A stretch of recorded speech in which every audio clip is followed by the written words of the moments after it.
When we buy our thrice daily coffee from the multinational conglomerate chain, dispenser or cafe, we might sometimes chastise ourselves for the monoculture that we're supporting.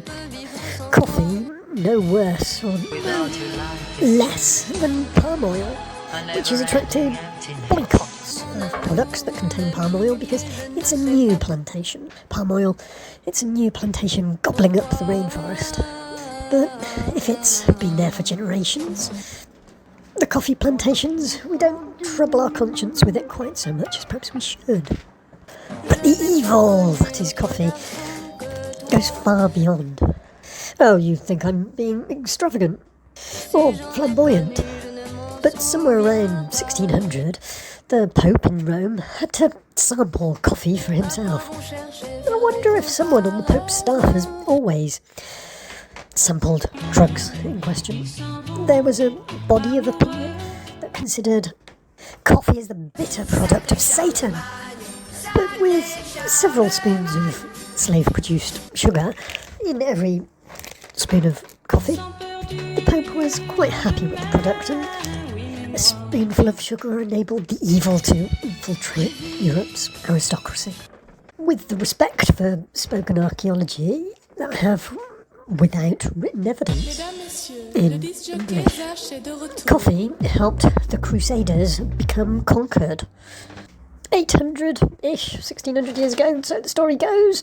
Some goats ate from a coffee bush in Ethiopia, started dancing, and the coffee herder thought, I'll have a bit of that, and danced along with the goats, I think. Probably got a bit of a tummy ache, but took it along to a religious leader of Islam, where it became a tonic and an inspiration within the institution, as was the thing everywhere in those days, kept a secret. Until the enlightenment of the 1500s, the Cinquecento, Italy, or more Venice. If you were anyone in Venice, you got to know about this thing that wasn't an opiate and wasn't an alcohol. Yemen, across the sea from Ethiopia, and the Ottoman Empire, found its way to the rich areas quickly once the merchants got hold of it. The Dutch, big, powerful empire, they just didn't know what to do with these coffee trees that came their way. They didn't grow well in Holland, the Netherlands, just the same as the one in my house. There's a lot of the leaves have gone slightly brown, and there's half what there was when I bought it from some greenhouse. But knowing its potential, the mayor of Amsterdam, I think it was, gave a present of a tree to the King of France. The seedlings of this got sent out to the sugar and chocolate colonies. Now at this point I should point out there's a lot of romanticism about theft and smuggling. An army officer creates a plantation career. Already by now a Muslim holy man from India, Baba Badu, supposedly smuggled 7 raw beans, green beans, of coffee from Mecca. In Islam, coffee had been received suspiciously, a bit like alcohol, but there'd been riots. So popular were the paraphernalia and the Turkish-style coffee, so they caved in. Apparently, smuggling, if there's 7, which is a holy number, so it became a blessing rather than a criminal act. Before repeating, I'll ask you to decide for yourselves. Is it a colonial idea that there was no coffee in India or the Far East until British colonials discovered it and perhaps popularised the Baba Badu story? Were there horses in the Americas before the Spanish or the Vikings arrived to Vineland 500 years earlier? The French were quick to send the tropical plant off to Martinique and Haiti, in the Caribbean, where it flourished alongside sugar and cocoa. The mass production and the plantations and the slavery suffering facilitated what was a fashionable salon curiosity to become a cult mass trend that rivaled, or rather hybridised, the taverns and bordellos of central Paris, particularly Palais Royal, as prices dropped. Diderot and Rousseau, the writers, got a bit ADHD with their caffeine and started spouting to anyone that would listen their ideas in public. not just on paper. Chess was very popular in these early cafes of Paris. 2 sous, that was less than a franc, the old money of France, could buy a waiter's blind eye so that a whole entourage of students could sit around with water that kept coming from the waiter and 1 cup of expensive coffee for hours. There was music in some cafe establishments as well as oratory, and there was inevitable a few off-duty can-can dancers, what should we call it? But this is Paris. This was a poor cousin of London at the time. Even those first French plantations were exporting to Britain. London coffee house culture was the most developed in the world, and the thinking alongside it. Fuelled by slavery, it gave rise to thoughts of anti-slavery. Early in the 1600s, the French king had passed the Code Noir.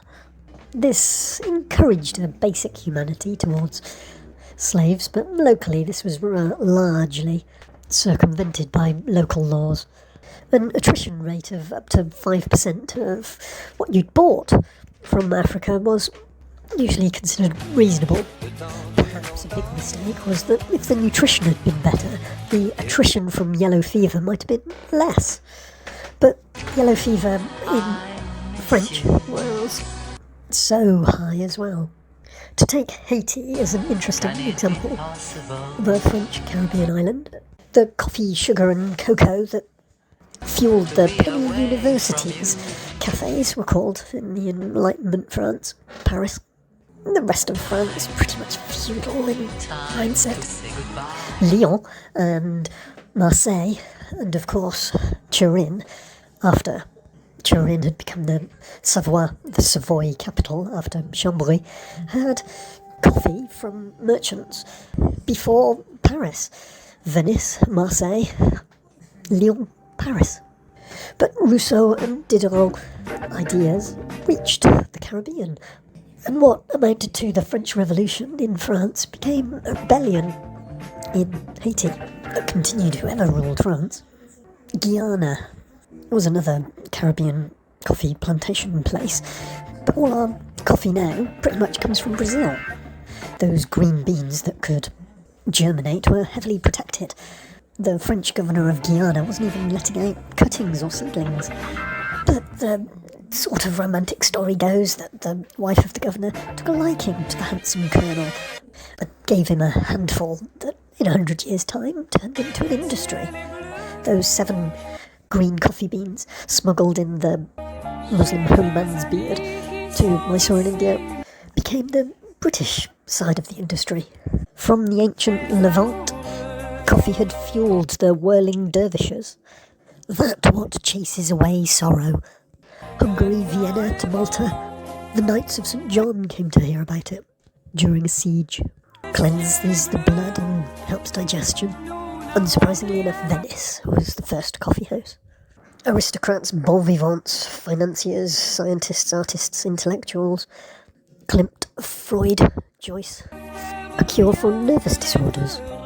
In Paris, there are a couple of legendary street hawkers that sold coffee, making it accessible. A Turkish-style coffee, the espresso percolator, wasn't until 1933. How these street vendors got hold of this precious, expensive roasted bean and whether it was actually coffee and not chicory, you have to question, but Café Précope? By 1690 there were 300 cafes, serving the syrup of with the increasing availability and affordability of the bean. By 1750 there were 1,000 of these cultural coffee establishments with a slightly different niche market. Saint-Germain market in France, and now Les Deux Magots is still there. It got so highbrow that the cafe established its own retail price. But so much suffering in the Caribbean to establish that cafe culture enlightenment. The rights of man had got as far as Haiti in the Caribbean, where yellow fever claimed so many. There was a different type of class system there. There were the Grand Blanc. These were the rich plantation owners that didn't spend all that much time on the island for fear of the fever. As well as the aristocratic big whites, there were also the little whites. Petit blancs were, well, they were treated very derogatory. They were the trailer trash. Anyway, there's about 40,000 whites on Haiti, and there were about 30,000 mulatto. Together they made up about 10% of the population. The slave population always from Nigeria, Benin, Congo, Angola, because of the yellow fever. A plantation female slave would usually have multiple husbands, both coinciding and sequentially. There was some brutal hope for Haiti, in the form of Toisson l'Ouverture, wealthy Oye, another notable person, Dessalines. But I did say brutal, didn't I? Haiti's coffee production capability was subject to a scorched earth policy, when the islanders that had freed themselves were fighting off all the colonial powers of the day, not just the French and British. While wealthy Oye had fought for the right to vote, he ended up being whipped on the wheel like a common slave and beheaded. The Haitians sided with anyone that wasn't French. And while a sort of Stalinism was almost necessary for Dessalines to establish some sort of economic prosperity again, the colonial powers forced them with warships to pay reparations to the owners of slaves that they'd freed from ships around the island and in the ports. These loans, after the defeat of Napoleon at times, were still being paid off in 1947 and impoverished the country for centuries. And the effect is still being felt now. Dessalines had overseen the massacre of pretty much all of the whites that were left on the island and hadn't fled during various conflicts. Many of the mulattoes, essentially French people, also left during various conflicts. The mulattoes having a strong position of power and accrued property as emigres from the whites who saw no prospect of returning. Slave boat occupants were often bought and freed, but life in Dessalines, Haiti, wasn't that much different to slavery. The working day was cut by a third, and the whip was abolished, but the labourers, those who weren't soldiers, of which there were many, so many that crop production was held back and soldiers had to help out with the harvest. Labourers got a quarter share of profits, but labourers were tithed to a plantation, a type of serfdom, which is a type of slavery. Dessalines' order to slaughter all the whites wasn't really carried out until he toured every part of the island, making sure it was carried out. He was particularly creative, a bit like the Jewish Holocaust. He rounded up the whites, put them onto slave ships, and burnt sulphur dioxide so they were all gassed to death. Dessalines ended up getting assassinated by the mulattoes. He created a society with about a fifth mulattoes. White widows could keep their property, or single white women that chose a black man as a husband were spared. German and Polish defectors from the French armies of Napoleon, doctors and those that could afford to produce big bribes, were citizens, but whites could own no land. The gunboat reparations of the colonial powers and the loan that they insisted on to be paid ended up as the real slave master. The gunboat supervising the port trade of the cash crop, the real overseer and the whip. This is the bitterness that you taste in your coffee, that you spend so much on, fair trade or otherwise. Sorry to put a downer on your pick-me-up. Coffee smells.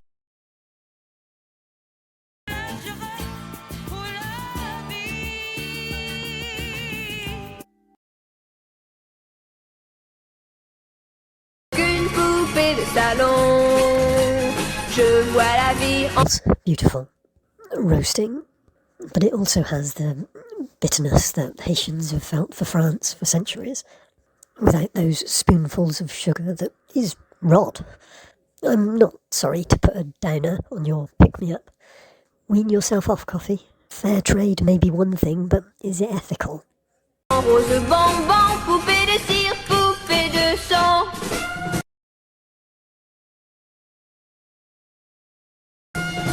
Mes disques sont un miroir. dans lequel chacun peut me voir.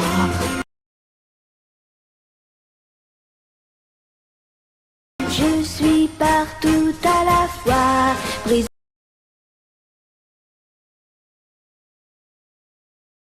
en mille éclats de voir.